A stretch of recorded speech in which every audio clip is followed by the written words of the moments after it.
Hi పిల్లలు, మనం బీర్బల్ అక్బర్ కథలు చెప్పుకుంటున్నాం. ఈరోజు మరొక కథ చెప్పుకుందాం. అక్బర్ ఒకరోజు తన ఆస్థానంలో సభ్యులందరికీ ఒక ప్రశ్న వేశాడు. సత్యానికి అసత్యానికి ఉన్న భేదాన్ని ఎవరైనా కనీసం 3 ముక్కల్లో చెప్పగలరా అన్నాడు. సభ్యులంతా ఆలోచనల్లో పడ్డారు. సభ అంతా గుసగుసలతో నిండిపోయింది. ప్రతి ఒక్కరూ 3 ముక్కల్లో ఈ యక్ష ప్రశ్నకు జవాబెలా చెప్పాలి అని ఆలోచించసాగారు.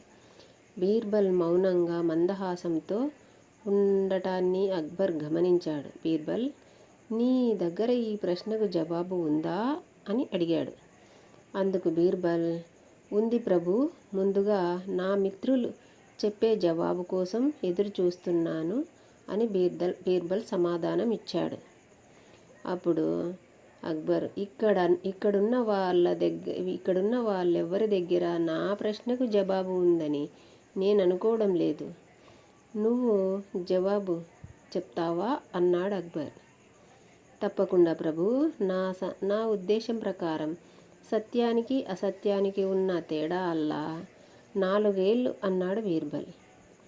ఈ జవాబుతో నిర్ఘాంతపోయిన అక్బర్ వివరంగా చెప్పమన్నాడు.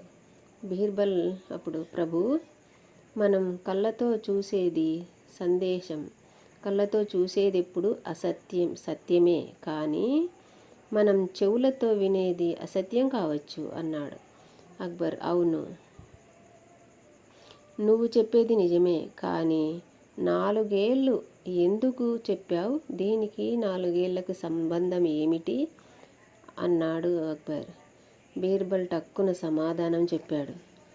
ప్రభు, కంటికి చెవికి మధ్య ఉన్న దూరం 4 ఏళ్ళు మాత్రమే. కంటికి చెవికి ఉన్న మధ్య దూరం 4 ఏళ్ళు మాత్రమే. అసత్యాన్ని ఉన్న దూరం 4 ఏళ్ళు. అందుచేత ఒక్క వ్యక్తి సత్యాన్ని తన కళ్ళతో చూస్తాడు, కానీ అసత్యాన్ని చెవులతో వింటాడు. ఒక కఠినమైన ప్రశ్నకు ఇలాంటి తెలివైన జవాబు చెప్పినందుకు అక్బర్ సభలో వారు హర్షధ్వానాలు చేశారు.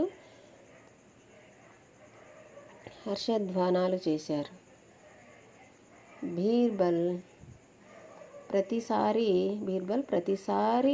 నేనొక కష్టమైన ప్రశ్నను అడుగుతున్నాను. నీ మేధాశక్తితో జవాబు చెప్పి నాకెప్పుడు ఆశ్చర్యాన్ని కలిగిస్తున్నావు. నువ్వు నిస్సందేశంగా నా సభలో ఆణిముత్యం లాంటి వాడివే అన్నాడు అక్బర్.